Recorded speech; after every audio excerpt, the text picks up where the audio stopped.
नमस्कार, झारखंड समाचार में आप सबों का स्वागत है। आइए जानते हैं झारखंड की आज की मुख्य बड़ी खबरों को।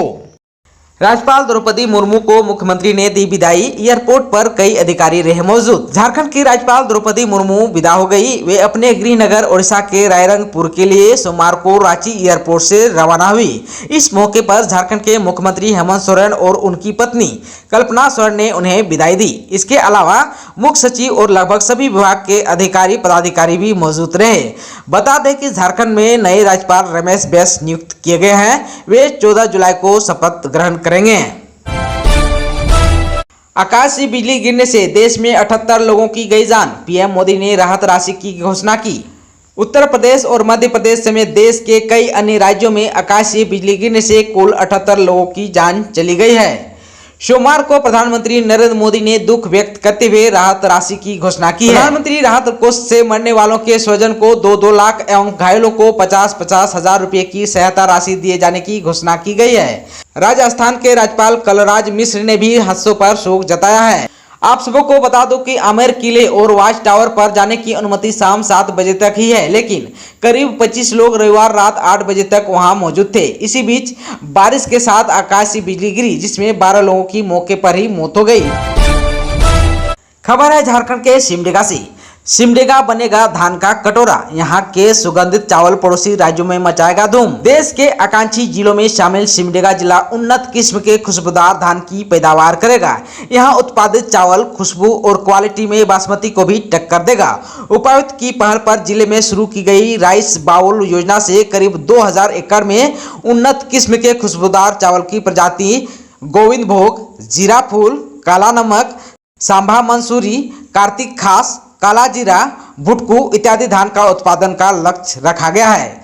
संबंधित प्रजाति के बीज किसानों के बीच वितरित भी किए गए हैं। खबर है झारखंड के गुमला से। गुमला में देर रात सड़क हादसा। सड़क किनारे खड़े ट्रक को अनियंत्रित पिकअप वैन ने पीछे से मारी टक्कर। एक की मौत, ड्राइवर समेत रिम्स में रेफर। रायडी थाना क्षेत्र के सीलम महादेव नगर के पास रविवार देर रात ट्रक के पीछे पिकअप वैन ने जोरदार टक्कर मार दी। इस हादसे में पिकअप वैन सवार रविंद्र भगत मजदूर की मौत हो गई। वहीं इस टक्कर में पिकअप का ड्राइवर रबिउल आलम गंभीर रूप से घायल हो गया। मृतक चैनपुर प्रखंड के बरवे नगर निवासी है। ड्राइवर छत्तीसगढ़ के आड़ा थाना क्षेत्र का रहने वाला है। पुलिस और स्थानीय लोगों की मदद से ड्राइवर को सदर अस्पताल में भर्ती कराया गया है। उसकी स्थिति गंभीर है। प्राथमिक उपचार के बाद डॉक्टर ने बेहतर इलाज के लिए उसे रिम्स रेफर कर दिया है। झारखंड में कोरोना संक्रमण के पिछले 24 घंटे में मिले 49 पॉजिटिव मरीज, 61 लोग ठीक भी हुए। अब राज्य में 411 एक्टिव केस बचे हैं।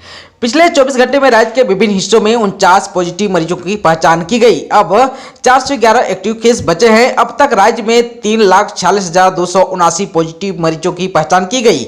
इनमें से 3,40,737 ठीक भी हो चुके हैं।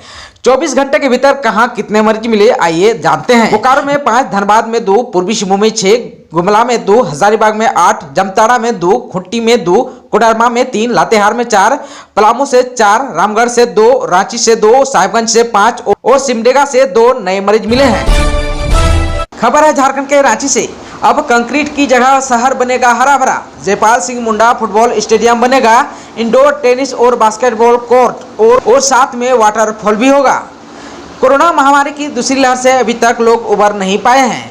इस बीच राज्य सरकार अब कोरोना से निपटने के साथ साथ शहर की स्थिति को सामान्य बनाने में जुट गई है। कोरोना की दूसरी लहर के दौरान सबसे ज्यादा ऑक्सीजन की कमी खली है। इसे देखते हुए शहर को अब कंक्रीट का महल बनाने की बजाय हर जोन में हरियाली लाने की योजना बनाई जा रही है। इस माह राज्य सरकार द्वारा शहर में हरियाली बढ़ाने, ओपन स्पेस बचाने और कला संस्कृति को संरक्षित रखने के लिए 4 बड़ी योजनाओं की शुरुआत की जाएगी। झारखंड में अगले 3 दिनों तक बारिश और वज्रपात का अलर्ट। सोमवार को राजधानी रांची का मौसम सुहाना बना रहा। आसमान में सामान्य रूप से हल्के बादल छाए रहे।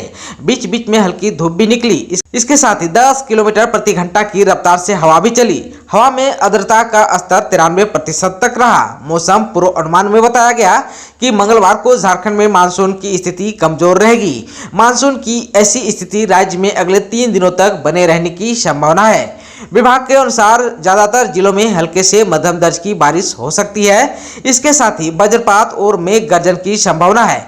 मौसम वैज्ञानिक अभिषेक आनंद ने बताया कि उत्तर पश्चिम बंगाल की खाड़ी के ऊपर एक कम दबाव का चक्रवाती क्षेत्र बन रहा है। इसका असर झारखंड सहित पश्चिम बंगाल और ओडिशा पर देखने को मिल रहा है। इसके आने वाले दिनों में और गहरा होने की संभावना है।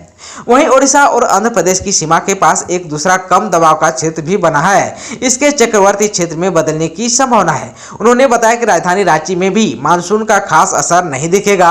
हालांकि शाम तक रांची में हल्के बारिश हो सकती है। पिछले 24 घंटों के दौरान राज्य में मानसून की स्थिति कमजोर रही। झामुमो ने फिर साधा निशाना, देवघर एम्स को लेकर भाजपा नेता फैला रहे हैं भ्रम। देवघर के एम्स के निर्माण से झारखंड के लोगों को, खासकर संथाल परगना और उसके आसपास के जिलों को लाभ मिलेगा, लेकिन केंद्र सरकार और भाजपा नेताओं का जो रवैया है उसे देखकर नहीं लगता कि एम्स का लाभ यहां के लोगों को मिल पाएगा। पूर्व केंद्रीय स्वास्थ्य मंत्री द्वारा पूर्व में निर्धारित एम्स की ओपीडी का उद्घाटन कार्यक्रम को टाल दिया गया है। ओपीडी का वर्चुअल माध्यम से उद्घाटन होना था। अभी तक ओपीडी का उद्घाटन नहीं किया गया। इसके लिए केंद्र सरकार और भाजपा के नेता ही जिम्मेदार हैं। भट्टाचार्य ने तंज कसते हुए कहा कि प्रधानमंत्री झारखंड के निर्माणाधीन विधानसभा का उद्घाटन कर सकते हैं, लेकिन बनकर तैयार हो चुके एम्स के ओपीडी का उद्घाटन करने में केंद्र सरकार को दिक्कत है।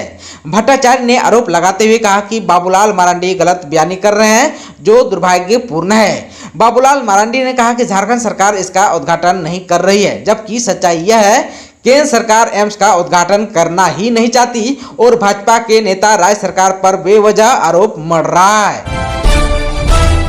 रांची में 24 स्पेशल टीम साइबर अपराधियों पर रख रही है नजर। 1 दर्जन से अधिक दबोचे गए। राजधानी रांची में साइबर अपराधियों के लिए बनाई गई स्पेशल 24 टीम लगातार मामलों का खुलासा कर रही है। 1 महीने के अंदर यह टीम 20 से अधिक मामलों को सुलझाने के करीब पहुंच चुकी है, जबकि दर्जन से ज्यादा अपराधी भी पकड़े गए हैं। पुलिस की यह टीम अगर अपने मकसद में कामयाब हो जाती है तो राजधानी रांची में पेंडिंग पड़े लगभग 200 साइबर केस सॉल्व हो जाएंगे। रांची के साइबर समेत विभिन्न थानों में 1000 से ज्यादा साइबर अपराध के मामले लंबित है।